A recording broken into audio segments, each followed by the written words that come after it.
Hi welcome to Darshini creations. ఈరోజు కజ్జికాయలు సింపుల్గా చాలా ఫాస్ట్గా అయిపోయే విధంగా నేను చూపిస్తాను. దానికి బెల్లం ఈ విధంగా తురుముకోవాలి. తర్వాత తినే శనగపప్పు పొడి, నూగుల పొడి, శనగగింజల పొడి అన్నీ దోరగా వేయించుకొని మిక్సీకి వేసుకోవాలి. తినే శనగపప్పు వేయించాల్సిన అవసరం లేదు, అలానే పొడి కొట్టుకోవాలి. అట్లాగే యాలకులు, దాంట్లో కొద్దిగా చక్కెర వేసి పొడి కొట్టుకోవాలి. తర్వాత మూడుని వేసి మిక్స్ చేసుకోవాలి. అందులోకే బెల్లం కూడా వేసి కలుపుకోవాలి. యాలకుల పొడి వేసి కలిపి పక్కన పెట్టేసి తర్వాత గోధుమ పిండిని కలిపి ఇలా ఉండలు పెట్టి ఒక 1 అవర్ 1.5 అవర్ వదిలేస్తే చాలా సాఫ్ట్గా క్రిస్పీగా చాలా బాగా వస్తాయి. తర్వాత ఇలా చపాతీలు రుద్దుకొని అచ్చులో పెట్టుకొని కజ్జికాయలు ఒత్తుకోవడం, అంతే సింపుల్. నూనెలో వేయించుకుంటే సరిపోతుందండి. దీనికి నేను చెప్పిన పూర్ణమే కాకుండా ఇంకా చాలామంది రవ్వ కొబ్బరి వేయించి పెడతారు. కొంతమంది ఉట్టి కొబ్బరి బెల్లంతో పెట్టుకుంటారు. కొంతమంది ఉట్టి నూగుల పొడి బెల్లంతోనే ఇష్టపడతారు. నెయ్యి వేసుకొని అది మన ఇష్టం, ఎవరికి ఏ ఫ్లేవర్ అయితే అది పూర్ణంగా పెట్టుకోవచ్చు.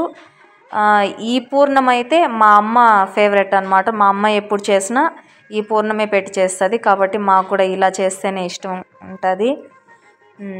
చూస్తున్నారు కదా, ఇలా ఒత్తుకొని అంచులు అవి చీతకుండా ఉండాలంటే పెట్టి ప్రెస్ చేసిన తర్వాత ఒకసారి ఇట్లా అంచులు తీసేసి మళ్ళీ ఒకసారి గట్టిగా ఒత్తామంటే అది రాకుండా ఉంటుంది. చపాతీ రుద్దిన వెంటనే పూర్ణం పెట్టి ఇట్లా అచ్చుల్లో ఒత్తేయాల.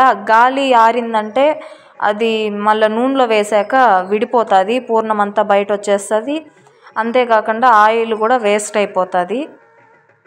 కాబట్టి చపాతీ రుద్దిన వెంటనే పూర్ణం పెట్టి అచ్చుల్లో పెట్టి ఒత్తేయాలి. అప్పుడు కజ్జికాయ మళ్ళీ నూనెలో వేసినాక వేస్ట్ అవ్వకుండా ఉంటుంది. చూసారు కదా, నూనె వేడెక్కింది, కజ్జికాయలు కూడా కాలిపోయినాయి. ఎంత ఫాస్ట్గా అయిపోయిందో. వీడియోలో చూపించినట్లే కాదండి, కొంచెం ఇంట్రెస్ట్ పెట్టి ఓపిక తెచ్చుకున్నామంటే ఇంట్లో కూడా ఫాస్ట్గా ఇలానే చేసుకునేయచ్చు.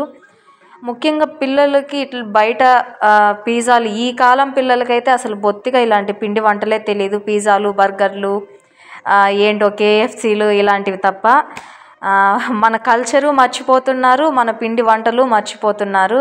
మన పిల్లలకి మన పండగలు, మన సాంప్రదాయాలు, అలానే మన పిండి వంటలు, బయట ఫుడ్ కాకుండా బిర్యానీలో ఎన్ని రకాలు ఉన్నాయో టక టక టక చెప్పేస్తారు ప్రతి ఒక్కరు. అదే మన పిండి వంటలు ఒక 10 రకాలు చెప్పండి పిల్లల్ని, అస్సలు చెప్పలేరు.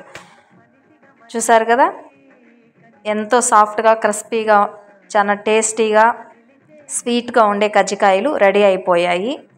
మీకు నచ్చినట్లయితే సబ్స్క్రైబ్ చేయండి. సబ్స్క్రైబ్ చేసిన వాళ్ళకి పార్సల్